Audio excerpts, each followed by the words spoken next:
Hey guys, so I am with Vick Maan today, and I'm so excited to be chatting with him. I have so much respect for Vic and his mission of helping people on all levels throughout life. And Vic and I have only actually known each other for, Couple months. yeah, like it was after Christmas for Yeah. sure. And it was one of those things of, and I'll share the story because my audience knows how much I appreciate these things. Vic just kept popping into my life, and it was like, I think I need to know that guy. We need to know each other when the universe just keeps throwing you kind of in each other's faces. And it was like, okay, let's chat and see what this is all about. And I'm going to let Vic intro himself. Hey, Vic, it's nice to meet you. Nice to meet you too, Jen. Tell me a little bit about yourself. Uh, Currently, there's not a lot going on, but prior to COVID, I was involved with something called mental wealth. So well, it's basically for the whole year was nonprofit work, putting on various classes that um, raise awareness for the different resources and tools that we had to help support people with their mental health. Um, And so let's just talk, how many classes had uh, you? we got to 35, Yes. and we were gonna double that the next month. Yeah. Only because of the community, only because of Okotoks, only because everybody believed in wanting to support mental health, and all of the small business owners that I talked to, they didn't even bat an eye when they agreed to partner and allow us to utilize their space. And we were teaching yoga, we were doing yoga classes, we were doing business networking events, we were doing I was working with tribal, we were doing open mics for youth, I was doing coaching on the side for them. There was a lot going on with mental wealth. And Can we just explain mental wealth for one for moment somebody who doesn't, yeah, that is okay, I nothing? always forget, like, I'm talking when I explain it, that nobody knows. Yeah. So mental wealth started about a year ago. I kind of was getting away from my coaching practice. So I call myself an intuitive coach. So I'm a business coach, focusing on sales and then life coaching. um, and then I was kind of transitioning out of that world, because I had only moved to Okotoks 5 years prior to that, to with the hopes of opening up a health and wellness center. Having a very extensive history with my own mental health, I didn't know what my offering was going to be. I just thought, okay, I'm going to get a space, build it, they will come, kind of thing. Yeah. And last year, I kind of had this epiphany. I asked myself, well, you're teaching yoga, you're doing coaching. Um, is that really what you want to do? Like, I rarely ever stop myself to ask myself, Vic, what do you want to do? Like, is this where you want to be? Are you going to be a yoga instructor? Are you going to be this, that, a coach? Are you going to be just creating events? So then I asked myself, if I were to focus on one area and one area only, and if I had to give up everything else, where would it be? And it was mental health. It was the one area I hadn't touched on. It was the one area I hadn't even talked about since last year. People had known me for like 5 years in Okotoks, and they're like, "What are you even talking about? You struggle with mental health. You're Mr. Sunshine. You wear yellow. You smile all the time. You teach Yeah. yoga. You do all the. You're always laughing." So I kind of shared my story last year, where probably 8 years ago, 10 years ago, I was at the lowest point of my life. I was about 300 pounds. I was extremely suicidal. Um, Long history with that. What got me there was got involved with kind of like the gang lifestyle in the lower mainland, here in Abbotsford. And that kind of put me into a different realm of living, of being, of all your senses are completely warped and shifted. Like, um, so that kind of went on for when I was 16 till about like 22-ish. And then somebody that I was living with that kind of introduced me to that lifestyle was murdered. And I actually didn't know how to process my emotions. I didn't cry. I wanted revenge. I didn't want revenge. Then I'd want revenge. And then I was like, is it the drug dealers? Is it the government? Where are we getting the drugs from? What's going on? Like, so that was, um, that was a long, long, long time. That, you know, my family uprooted. My mom was worried about me. She didn't want me to get murdered. She took my entire family, sold the house, moved us to India. I lived in India for about a year in my early 20s, trying to remember like who the hell I was. Um, I just love that you say remember who I was. yeah, I wasn't that kid who got involved with that lifestyle. Yeah. Um, so then did all of that, got a glimmer of hope. I picked up a book on yoga and just started trying to teach everybody I knew. Basically, my family was kind of isolated with me. Oh, by the way, I've trained for this right now that we're going through. I've been in many isolations before. Yes. So I remember picking up that yoga book and teaching it to my brothers and my sisters, and they didn't like it because I was like very like militant. I was like, guys, come here, I'm going to teach you yoga. I just learned it from this book. Come on. And they had nothing else to do, so they humored me. So that kind of sparked a very some kind of a life skill for me that I never had before, other than kind of following Harry in this underground world of living. So that gave me a little bit of hope. But then as soon as we moved back to BC, it was I was isolated. I then, you know, from that glimmer of hope, I got a job at Anita's organic grain and flour mill, which I love. If you guys have you ever had any of Anita's organic? Okay, they're good, good stuff.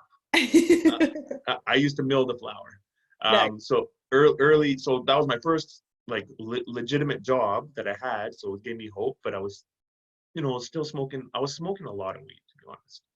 A lot of weed, not like, you know, I was smoking like an ounce every couple of weeks. An ounce is a lot.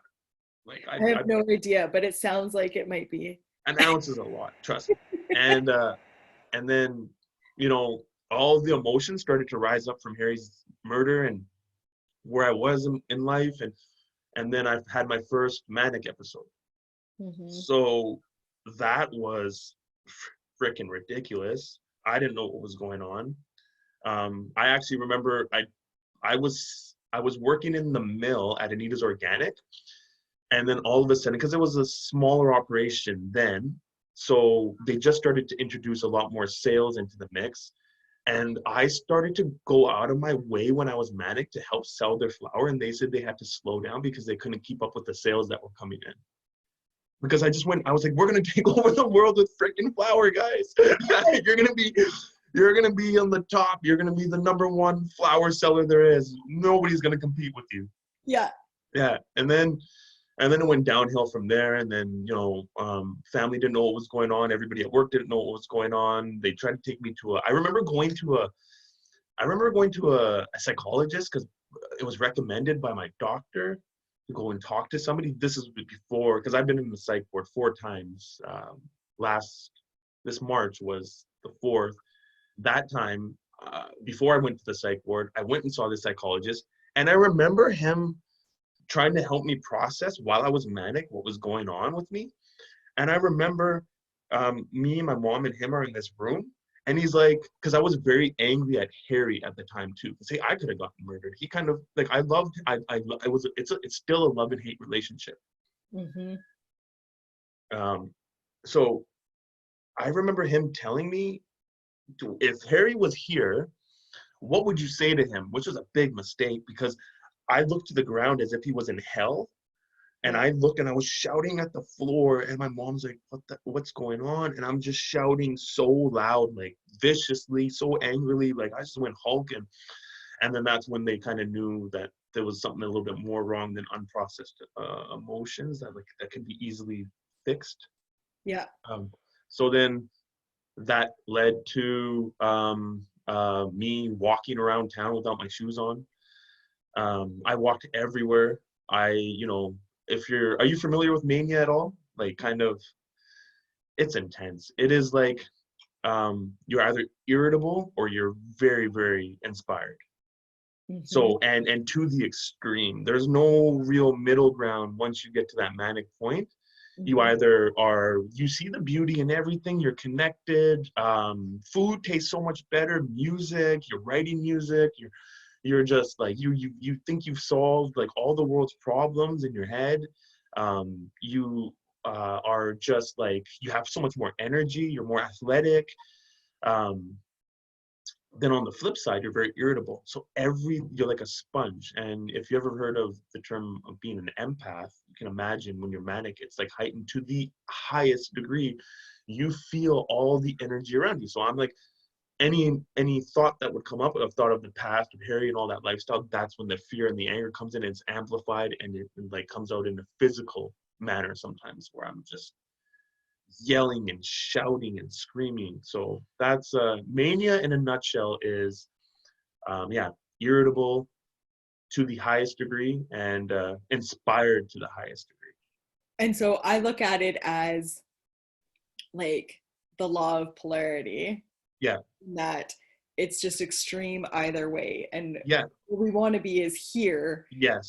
We can't find here. No, I've been on either gate, where they admit you to this side and this side. So I've stood there long enough to know this is where I want to be. So back then I didn't know. I didn't have no tools in my toolbox. I didn't have any kind of understanding as to what this was. You just think you're crazy, right? Yeah. Um, And and you're then told a little bit that you're crazy. yeah, you know, like there's a stigma attached to it. There's this, there's that, there's and to be fair, to be honest, like a lot of the research that's going on with the psychologists, I don't think they've never gone manic. Yeah. They've never gone manic. So it's almost like I can respect the research that you're doing, but if you haven't experienced it or lived it, I can't really commit to what it is that you're offering in terms of healing. Yeah. So like I can there's a given receive, so I can receive a little bit, not the whole enchilada like I did when I was little. When I was, it's like, I'll take all your antidepressants when I was 19, not single dose, triple dose, all the antidepressants you can think of, and then to find out after it goes, I wasn't even reading the side effects. I was just taking something so I could not be depressed, and then I read the side effects. This may cause a manic episode. Well, shit, why didn't you tell me that before? When I'm taking like 3 times the amount, so that I and I laugh, but it's sad to me how that is a more common story than not common in those situations of there's a place for medication. Absolutely. I'm not against medication, but I think there needs to be other tools that come along with that. yeah, it's Yeah. it's from my perspective, Jen. When I took the antidepressant, I was at a very vulnerable state. Like I Yeah. couldn't feel anything. I had a gun, I had a vest. I'm like, with these gangsters, like, what am I doing? My family didn't raise me wrong. My grandfather was a chief of police in India. My grandmother was a doctor. My mom was very prim and proper, very kind-hearted. But that's all it took was a change of scenery. Started to smoke a lot more weed than, well, just weed in general, like not knowing what the effects were. And I'm not pro or against weed. I'm just the same thing as just like the pharmaceuticals. If you have no knowledge or awareness of what this medicine is, then don't Yes. use it. Yes. So I was doing both. I had the weed and I had the antidepressants. And at a very vulnerable state, all I'm thinking is like, I remember sitting in the doctor's office, like so embarrassed, like I'm just like sitting like this, like, oh, okay. Like I just don't want anybody to know why I'm there. Yeah. I don't want to know, I don't want anybody to know what I'm there for. And I remember going and sitting in Dr. Wallace's office, like, hey, Dr. Wallace, I can't sleep. Like I can't feel, like I don't know how to articulate it. At then I couldn't even articulate. I want to be happy. And then, okay, he gives me the antidepressants. Okay, I go back to him. Okay, I'm not feeling anything. He doubles the dose. Okay, I'm not feeling anything here. Triple the dose. Okay, let's try another one. Oh, let's try another one. I was spending so much money. I didn't want to put it under my BC healthcare, so I would just pay cash. It's like thousands and thousands of dollars a month. That shit's not expensive. And then, Right. and then I'm hiding the antidepressants at home, so So nobody can can we find just it. talk about all of the shame that comes with mental health in just in that portion of your story alone, that Yeah, you're brave enough to go to the doctor, but you're feeling uncomfortable for asking for help. You don't you want you don't want anybody to know that you need help, not even your family who loves you so much. And now, yeah, like, looking back, we know, I'm sure you know that like your mom just wanted to be there for you and your family, and yeah. I know you have an amazing support system there. But isn't it just so fascinating that that's how we look at it? That's the stigma of it all, of like, no, I don't want people to know I'm asking for help. Okay, well, I don't want people to know that now I'm even failing at drugs Yeah, because the drugs aren't even working for me. And I don't want my family to know that I need this help. Like, there's just so much attached to it. And my hope with like conversations like this coming out, and we have these conversations all the time, and I love that about us, and I will have them with anybody of, you know, if my kids are struggling at some point, I want them to be able to be like, Mom, something's just not right. Or a friend or anybody of, I just need to get a little bit of help. So yeah. I applaud you for going through that and being open about it on the other side, Vic. That's Yeah. huge bravery. Well, thank you. It was but going through that, the depressive part, like I feel like that's I've evolved from that state, because usually after a manic episode, which I experienced more, you usually get to that depressive state, like flatline. Yeah. But I'm not there because I've been through this dance before. Yeah. And I remember going through like 8 years of isolation. You know, prior to the depressive part of things, like or not prior, sorry, even after, first just started off for me being depressed, then it went to the mania, then it went to like blowing up like the Hulk, and then it went to like social media. I remember on my social media account when I was early 20s saying all these things to, I don't know what I was saying. I was like reacting to anything I'd read on CNN. CNN was something I always went to. I don't know why. I wanted to know what was going on in the world, right? And I'd go on CNN and I'd react and I'd write. I had no basis or understanding on the topic, but I'd give my 2 cents. But it wasn't just my 2 cents, it was the answer. And it was just like on everything from healthcare to politics to like you know, the drug problem and this, that, and, you know, after that point, you get to the point where you say enough online where people don't understand what's going on with you. They don't know. They don't know what to perceive, so they just cut you out. They cut me out. Everybody I almost grew up with in high school cut me out. A very few, like a handful, I can count on one hand the people that stood by me through the times that they didn't know, that didn't write me off. Yeah. Those are your And people though. Do you look at it oh that way? Because yeah, I've had they're my people. They're my brothers. There's a few of them. And later on in the story, I'll tell you what they did for me during March. They uh, but they never left my side. But a lot of people did. You want to talk about shame? I remember when I was on doing writing on social media, talking about this, that, or the other, and then coming off the mania. Like when you come off, I kind of look at it like I was psychologically sobering up, and mhm. then you like realize, because like it's weird. Like I can remember a lot of what I say and do when I'm manic. And so I'm like remembering, I'm like, you feel the shame. You're like, oh my God, I said that. Oh my God, I did this. Oh my God, I did that. I haven't been manic, but I've definitely had a few drinks in my life, and it sounds Yeah. very similar to that of like, oh, what just happened last Yeah. night? It's, oh yeah, it's fucking being drunk for a month. Yeah. It's like not sleeping. Oh, that's a huge one. And then I remember going back after psychologically sobering up and going to people and trying to make up a lie that I wasn't manic and say I was on hard drugs. I wasn't on hard drugs. I remember lying and thinking, I'm just gonna tell them I smoke crack. Maybe that's better than them thinking that I'm crazy. It's That's how. like that just like hurts my heart for people all over of like, because that happens. That Yeah, we would rather blame it on that than own that just something's not quite working up here right now. yeah. Not And firing. no, because you feel broken and you feel isolated. You do the Google searches. You do Google searches like every day, and you find a glimmer of a hope, and you attach yourself to that hope, and you think that's gonna make you better. But then, no, you're in this like abyss, and you're just swirling around. And there's nothing around you. There's no rope. There's no like light. There's no nothing. And you're just swirling around. And every so often, you get like a little like that little glimmer, but it doesn't last. Until what happens is you hit rock bottom. For me, it was. Um, you know, the doctor at the psych at the because I said I've been in there 4 times, still hadn't learned how to process anything with Harry. It always came up. The murder was always the thing that sparked fueled the anger in my mania, always. And I remember the second time that it happened. I was saying some things on social media, like fuck social media. I just don't want to go on social media anymore. I remember saying if the cops don't do something about the drug dealers, I'm gonna do something about it. But I didn't say it like that. I said it in a way that was considered a threat. So then I got escorted by cops to go see the psychologist. And he talked to me for about 5 minutes. But based on what I said, he said, you can either go to the psych ward or I can give you this medication. I didn't want to go to the psych ward. I didn't want to be in mental jail.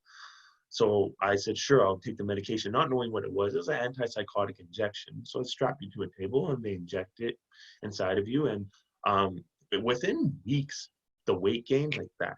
Like I was close to 300 pounds, like a little over a month, it felt like. And And so for people that don't know you and they can only see you from here up, yeah, Vic is very healthy now. yeah, I'm pretty good. I do well. I do a lot of Tabata now. I teach yoga. I'm very fit in that sense. Healthy lifestyle. Something that I adopted from this kind of mental health realm that I went through. But Let's hop into March. I feel like we need to talk about March hey, because, let's talk about March. Yeah, because I could get lost in the past. I and we always all felt like, can, yeah, but I I always think felt March was powerful for me you witnessing. froze. Oh, are we good now? Yeah, March was powerful for me in that I knew something wasn't right with a good friend, that something was a little bit off for him. And so now you even explaining that to me of you were, I feel like in the like inspiration mode. You were massively inspired and I was excited for you and yeah. all of that. And then there was certain moments where I was like, Vic, you're not okay. What's going on? It's like a sliver. It's like I remember being fine even up until Christmas. My mom was starting to worry before Christmas because I had some stomach issues. Every time I have a manic episode, it's always preceded by a stomach ulcer or throwing up stomach acid, or I was throwing up blood before Christmas because I wasn't slowing down. All I was doing, if anybody knows me in Okotoks, all I'm doing is like, here, this is free, that's free. I do health and wellness festivals each year. For the first 4 years, it was free. Teaching a lot of yoga. I do a lot of pro bono coaching, life coaching, business coaching. And I wasn't taking care of myself. And my mom knew it when I came home for Christmas, this past Christmas, and I didn't have much money in my bank account because I'd stopped focusing on my coaching practice to just put my everything into the mental health game. Yeah. And then we talked about in the beginning, got mental well to the point where, I hadn't gone manic until, honestly, the trigger, like the hair trigger was the COVID, the pandemic, but it would have happened a lot later, and it wouldn't have been as harsh. I know that for a fact. It wouldn't have been as massive for me Intense. Yeah. because at that time I wasn't taking care of myself. I was trying to fix the stomach issue while doing these free classes, while trying to grow mental wealth, while trying to now get it ready to go sit with investors to monetize it, to start generating income so that I could take a salary, so I can live like a human again, breathe. And then so I had it all planned out, and then all of a sudden COVID comes in and hits like a freaking asteroid. And then you go from teaching yoga, doing mental health support groups, to working with small businesses, to just being a source of support for all these different areas and in the community, to like flatlining, to not knowing how I can reach them because I'm a people person. I connect with people face to face. You're teaching a class. You're right there with them, and then all of a sudden you can't meet people. So I'm like, shit, what do I do now? And then not looking after myself was catching up to me, and then it met with, okay, I remember when the COVID hit, I'm getting calls from people who I'm like, I'll extend on, my phone's always on if you need to talk about this, that, or the other when it comes to your mental health. I'm here. And that wasn't sleeping because I kept my phone on. You're taking calls at night, you're taking calls during the day. And then that time everything was hysteria, and I was trying to be like a rock for so many people, but I wasn't sleeping. I didn't sleep for I can't remember, like 7 days. And March Madness was just ridiculous. Call it March Madness. That was my pandemania. That was like, that's when I went Hulk. And I remember going downtown Okotoks, you know, each day is a little different when you're manic. I remember going down in the evening, early evening, walking down and shouting at the top of my lungs until I had no voice. Mhm. I don't know what I was angry about. And then the cops come, and then they pull me aside and they ask me, what's going on? I kind of like, it's funny when the cops are involved, I sober the hell up. I'm like, no, man, just don't take me to the psych ward. Don't take me to mental jail. So I sobered up. I sat down on the sidewalk, and they're like, we're just worried. We had a lady that was called that said somebody was shouting in the area. And I said, I remember, I was like, that wasn't me. I was like, I'm just going for a walk, man. That wasn't me. And then they let me go. They're like, oh no, he's fine. Okay. And then yeah, continue to go. What else happened? Yeah, back in Okotoks, running around town, not sleeping, going on social media, talking about this, that, or the other that was related to COVID, being so hypercharged. Here's a side note. If you hear me talk about politics, just know I'm manic. We can laugh about that now, but it is our like Yeah, you laugh. red flag. That is Vic's red flag Yeah, is out. yeah. Here's a red flag. If I talk about politics on social media, shit, no wait. If you see me, okay, if you look before March, I post maybe once a day, maybe once every 2 days, but I'm only doing events. I'm like, here's this event, here's that event. I've never put my opinions on social media for a reason. So if it should have been a clear sign where you see me fucking posting like, I don't know, like 10 times a day, 20 times a day, something's not right. Yeah. Posting and sharing into all these groups. No, I've gone Hulk. The best way to describe it is, yeah, you've seen the Avengers, Jen? You've seen No. the Hulk?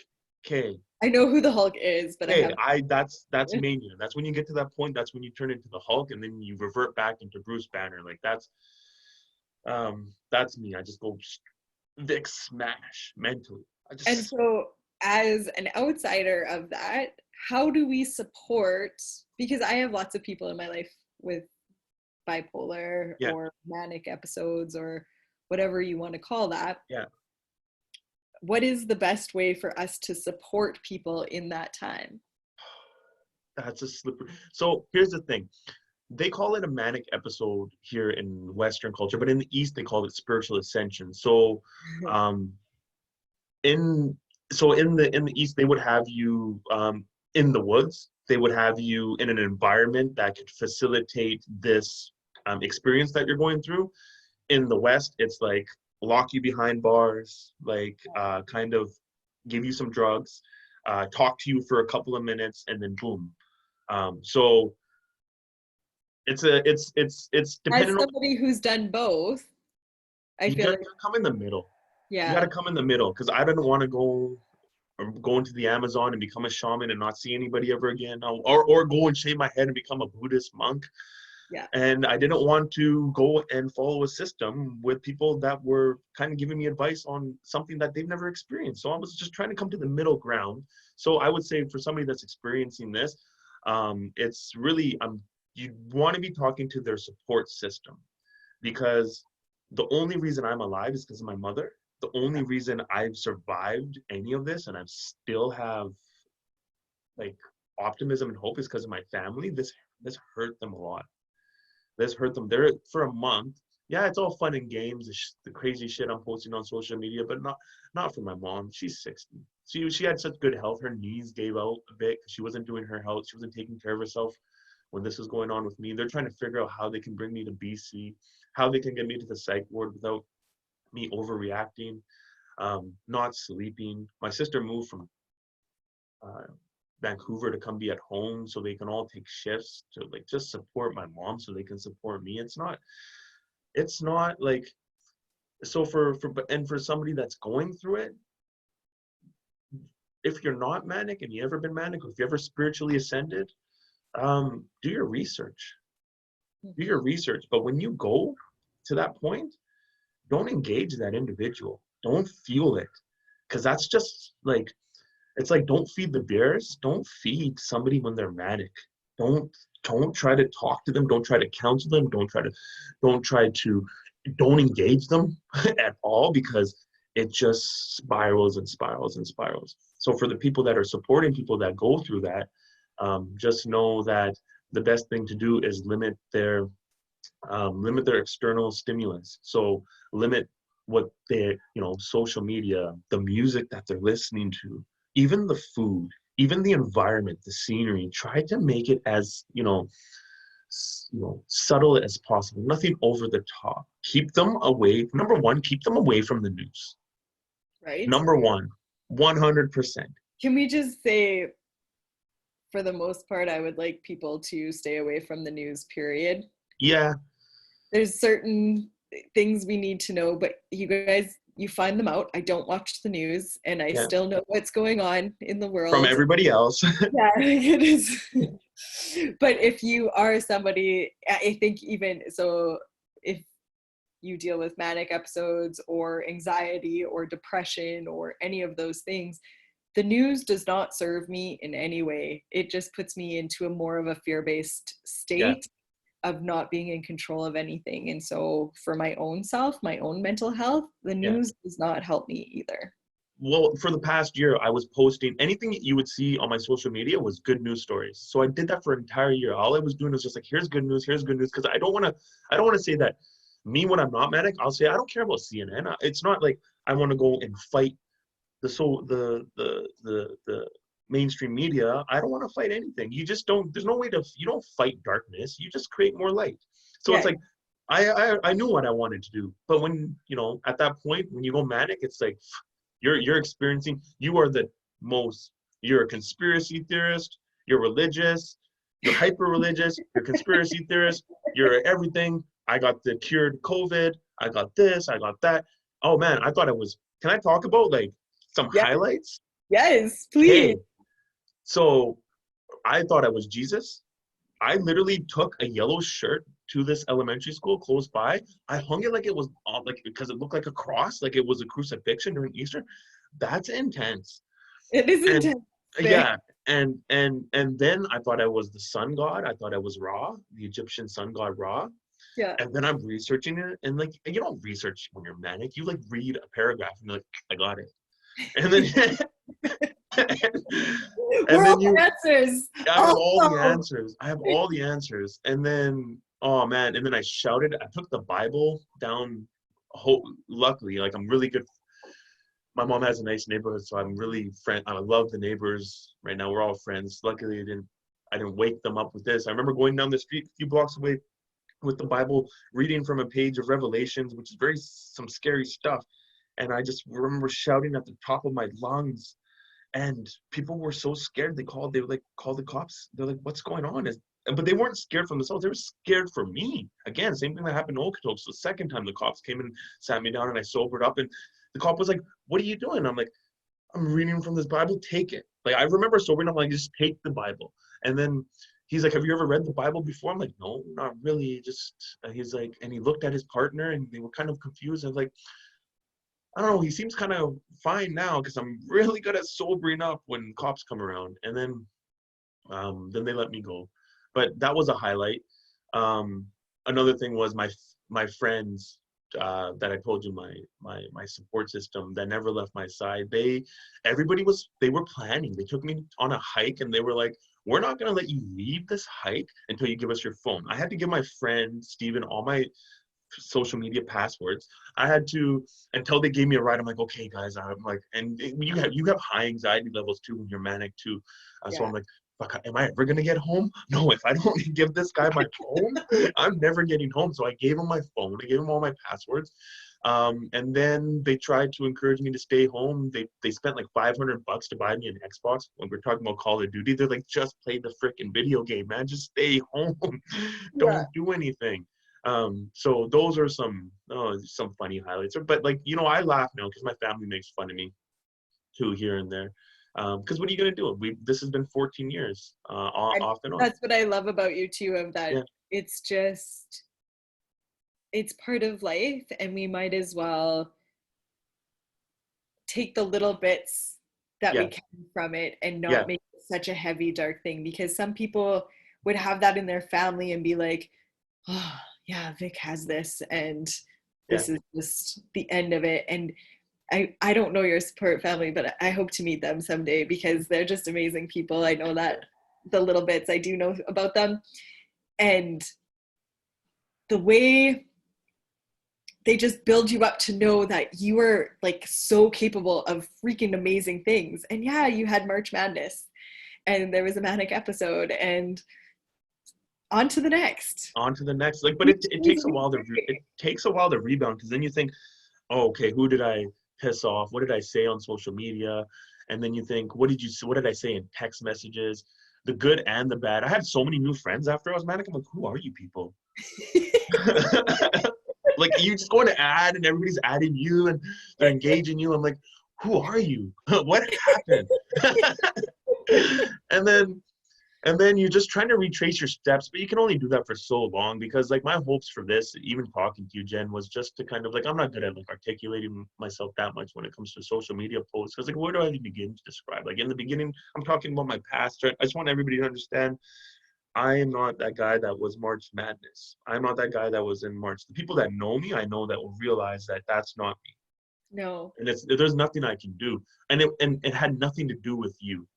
It no. had nothing to do with you at all. This was just me on a solo journey, like I always do, to go to figure out, what went wrong. And for me, I know that is what strengthens my resolve. Like you can see the whiteboard back here, and like the X's. I'm Xing the days. I'll be back. I'll be back in Okotoks, maybe half a year, maybe a year, but I'll be back because, you know, even when I first got there, the little bit of the story, every time I got in the paper, I think I got in the paper about 5, 6 times. I only would share because I'm not like I'm pretty.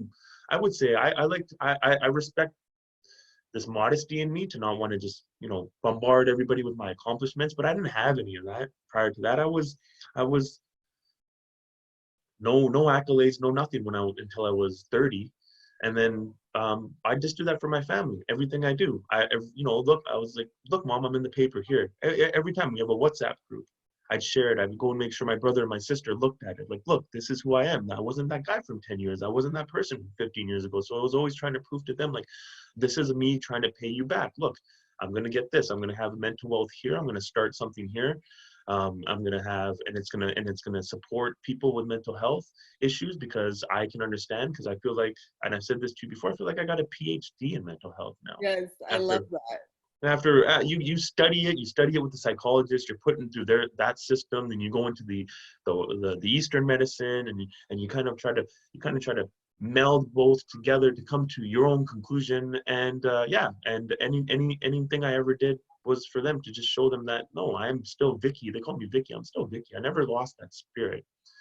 And that spirit will never change. But you do have the power to change your mind. You do have the power to change it in a positive manner. You do have the power to change any kind of preconceived notions that you have, that you're not capable and worthy, that you do have the power to cremate your past, to let go. You do have the power to look forward, and you have every right to be optimistic. And Yeah. My favorite quote this week, just I've heard it like 3 times and I had heard it for years before, but it's really stuck with me this week, is you can't expect a fish to climb a tree, because if you did that, the fish would think that he wasn't smart, right? yeah, It's all about finding our own path and what our greatness is in there. And I think as hard as these steps have been for you, and some of the parts of your journey have been extreme, I don't even want to say lows, but hard spots, hard. it's hard, doesn't even begin to describe it. I'm not even trying to gas it up. Like, you'll never know unless you've been manic, when you have no money in your bank account and you've lost everything. You don't even know what you owe in taxes, because you just disregard. Like, there's a certain level of disregard to your self-care, because you're in a different realm of living. I wasn't even here. I wasn't even in my body. Yes. And you don't you this didn't happen once. This happened 4 times. I've been manic where I destroyed my vehicle with my own hands, destroyed my credit, you know. But then you come back and you bounce back. It's like, how do you do this? How can you do this? Because I have to. What else am I going to do? There's no other option. There's only, it's black and You white. just like hear me when I say this. Uh, The courage and bravery that you even just say that with is so huge. Yes, you look at it as you don't have any other option, but not everybody looks at it that way. but it takes, thank you, and takes it takes time to get to this courage. It happened over 15 years. I didn't have courage for 10 years. And then Okotoks, I come to Okotoks, and then I'm a yoga teacher. I'm a business coach, and I've worked with over like 200 clients. I've done like 4 health and wellness festivals, open mics for the kids. I was going to go talk at a school. Pepsi wanted me to do a little workshop for them. I was just getting on the radio, starting to tell everybody my story, because I told everybody about the depressive part, but I didn't even scratch the surface on what happened with the mania or the manic episodes, because I'm like, oh, it'll never happen again. They never have to see that. They just see who I am, because that's who I am. But now it's like to the point where I got to go, all in, and I got to explain, express, and not fight anything, but to be a positive shift in this culture. It's not a system, it's a culture. There's a culture surrounding mental health. Yes. Anytime I worked with a business, it didn't matter if that business, I remember a particular client who was making over $1 million a year. And that client was not happy. And he came to me because I'm a sales coach, so I'll help you grow your sales, help you grow your business. But that individual was not happy. And we shifted immediately, because the root of his unhappiness had nothing to do with gaining more money. Yeah. Had everything to do with everything that was going on up here. Okay. Yeah.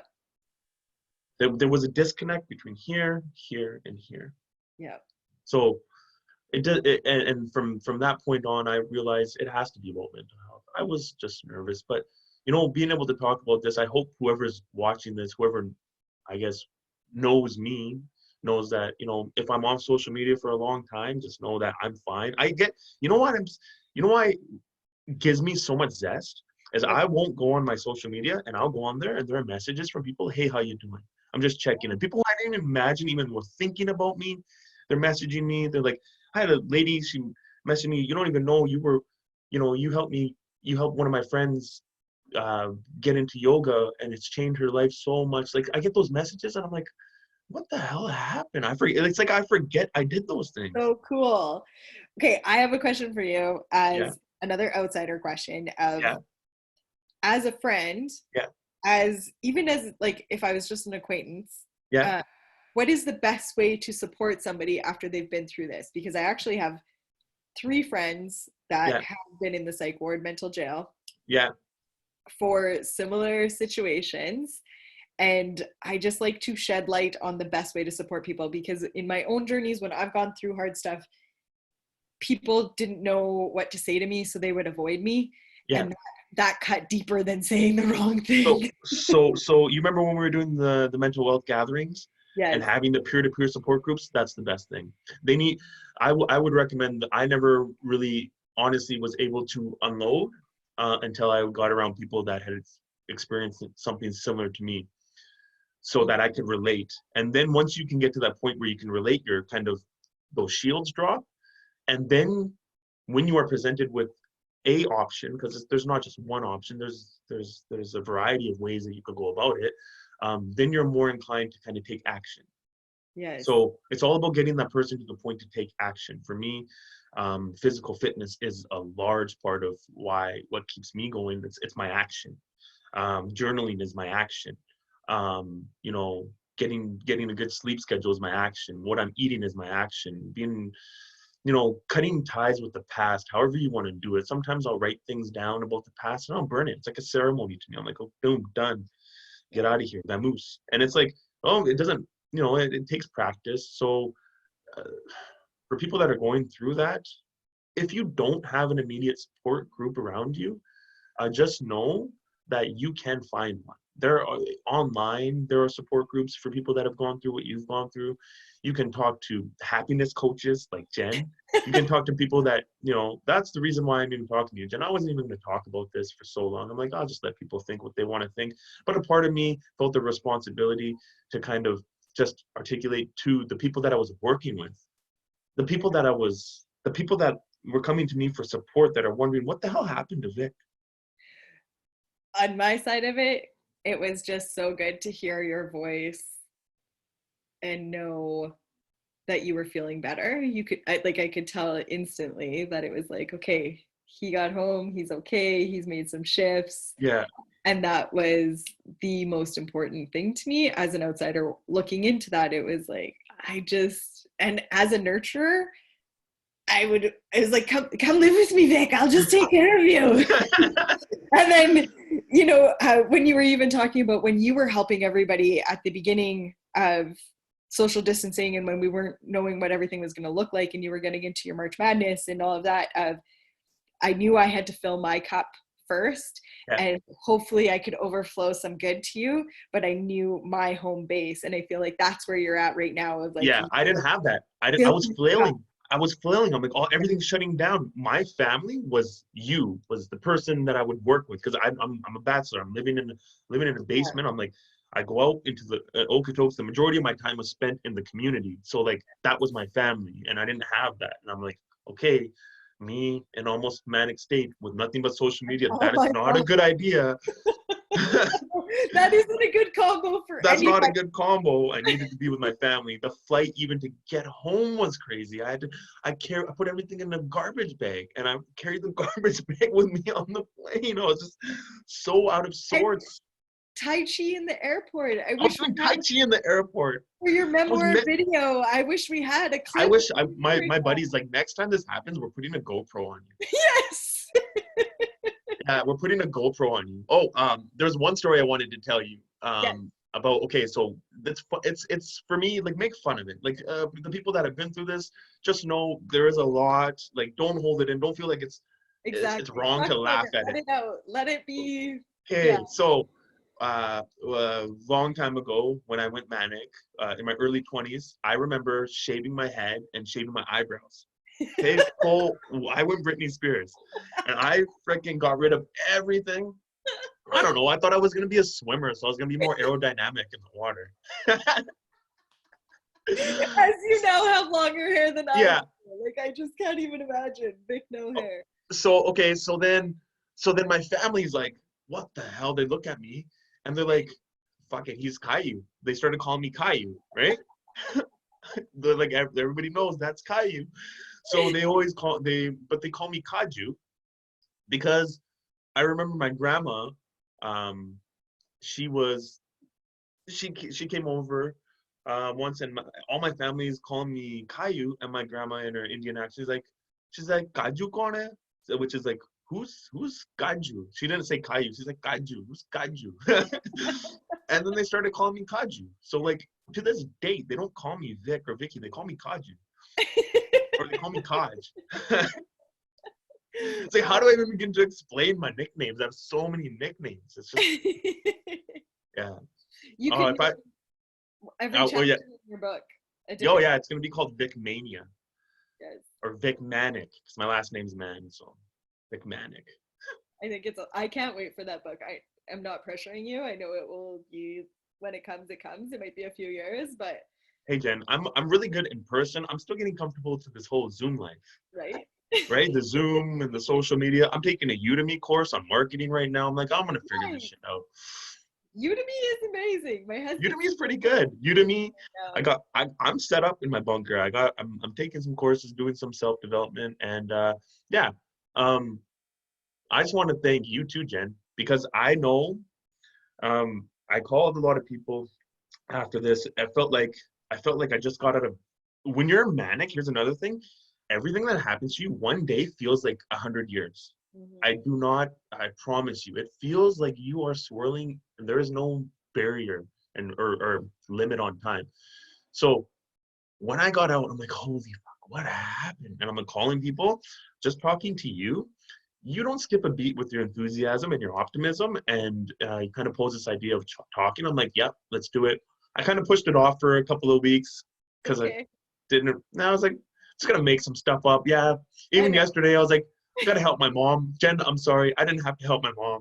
I knew you didn't, and that's okay. We should actually touch on that because on the other side of that, I know this is a heavy story to talk about and a heavy thing to get out. I know it's important, but I want people to know that how much goes into that. And so I knew that you might just keep pushing me off for a month. And that was totally okay. I'm still here. Yeah. That's, I think, the important part to me. And Yeah. I go through that with clients that I know are going to be clients in the future. You Yeah. probably go through this. I know they're like right there, but like it's scary. Do I really take the like full step It's over?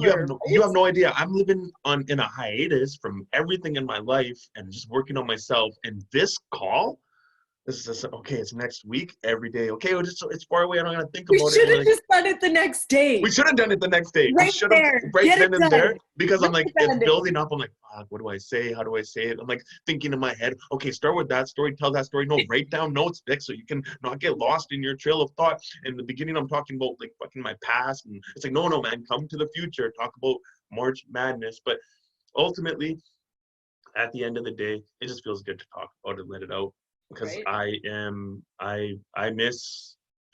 I do miss everybody in Okotoks.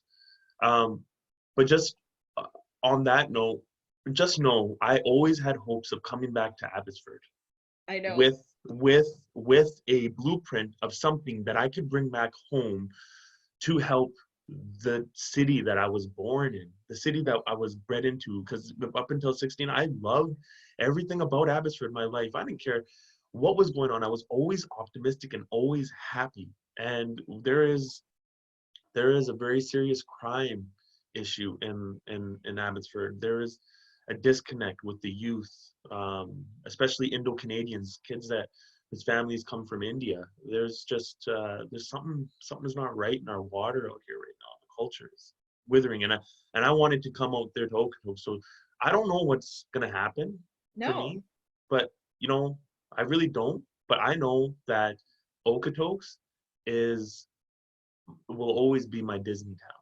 Okotoks will always be that place where I got to be somebody.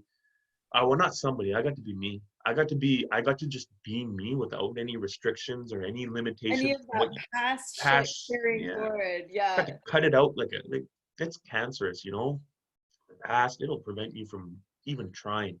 So then it's just Okotoks.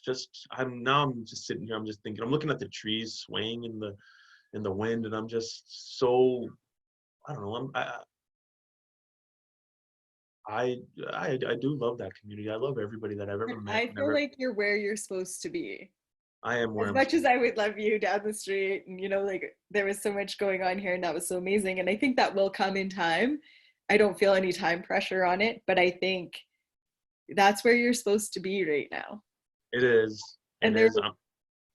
I'm in bunker mode. I'm enjoying. I'm coaching. I enjoy my clients. I enjoy my workouts. I enjoy Call of Duty. Pretty good at it now. For the Um, record, before we got on this call, we were talking about Call of Duty and how much I don't like killing people, and so I don't let my son play. I I feel obligated. My friends spend a lot of money on this Xbox for me. It's like I feel like I I'm got. gonna send you Sonic. Okay, send What's me. your address? I'll send it in the mail. Text that to me after. Yeah, you can send me a few games that don't include copious amounts of headshots. Okay. There's a lot of headshots going on in Call of Duty. Um, Well, I thank you so much for doing this with me, Vic. I think it's so powerful. I think I just love you as a human being. Anybody that has known Vic, and if you haven't, some of the stuff we talked about today was a little bit heavier, but if you met him on the street, he is the most happy-go-lucky, smiley, big-hearted. You just want to like be around his energy. He is so uplifting and inspiring, and I'm just excited to see what the future holds for you, Vic. Like there are big, cool things coming your way, and you too, Jen, and you too, ditto. Thank you, and you too, because when I met you too, your energy is very much the same. You meet Jen, and for all of you that follow Jen that are watching right now, smiley, smiley Jen, her energy is very infectious and contagious, and it's authentic and it's pure, and it just and you feel comfortable to speak to her, and you feel confident in her guiding and her coaching. I remember, just before we get off, I was always the coach for so long that it took me a while to even, because I was working with somebody in Calgary. We were doing some kind of coaching back and forth with each other, but it wasn't like nothing touching on my emotional state. And I remember one And this time, girl's all about the emotion. yeah, and I remember one time we're in Tribal Connections, and just I don't know, you just make me want to talk about it. So then I was like, you know what, Jen, fuck Tony Robbins.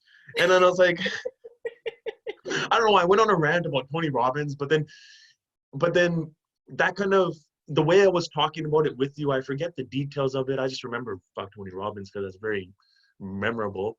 But I Yeah. just remember because I was trying to get to the point of like authentic coaching, authentic motivation, and you made me feel comfortable to talk about that with you, and then I was able to open up a little bit more about going home. Those are like my clues and my hints of going home, and how you like were like, oh, I'm manifesting you going home because I really feel like you need to go home. This was well before March Madness. This was like a month before March Madness. Yes, a long time before because we didn't even know each other super well. Because after that conversation, I was like, did I share too much? Yeah, no, but I believed in your counsel. I would call that. You deliver sincere counsel, so I appreciated it, and I appreciate this call. I appreciate it so much. I want to just say one more thing real quick. The Yeah. very first time Vic and I met was part of Oh the yeah, Tanya video. Ryan's. Yeah, Yeah. And I think that's just so, I think that's going to be entertaining to me for years that we were part of a heart song and yeah. that's how we It's fell. a weird. It's yeah. We'll just use our heart from henceforth. Yes, yes, absolutely. Okay, I'm gonna go for a run now.